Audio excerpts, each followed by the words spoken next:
we were trying to figure out if we want to mail separately the 3-pound box and the 5-pound package, or if we want to combine those and put them in one box. So we want to do whichever one is cheaper. And we want to know how much money is saved.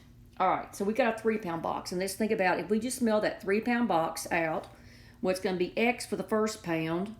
And then you got 2 pounds left over, and that's going to be 2 times Y. It's Y cents for each additional. And the 5-pound box will be, well, you got that first X cents for the first pound, and you've got 4 pounds left over. That's going to be 4 times Y. So if you mail them separately, how much would that cost? Separately, we would add up the X plus 2Y, that's the 3-pound, plus the X plus the 4Y, and that gives you 2X plus 6Y. That's how much it would cost if you mail them in 2 different boxes.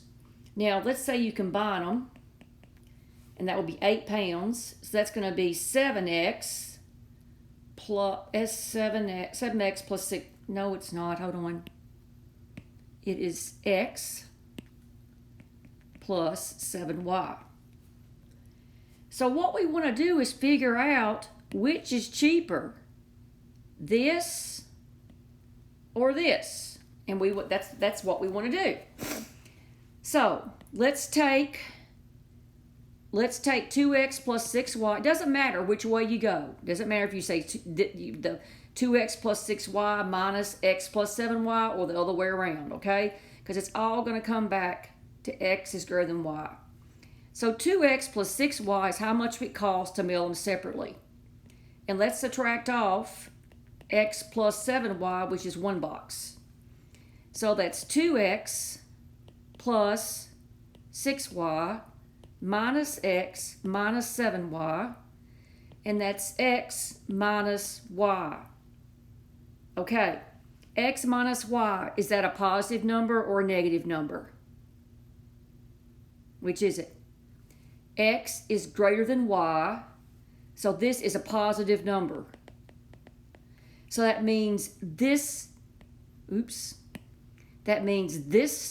amount was a bigger number than this amount. You know, it's like 5 minus 3 gives you 2.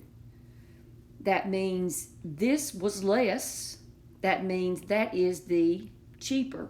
And where did this come from? It came from putting them in the same box together.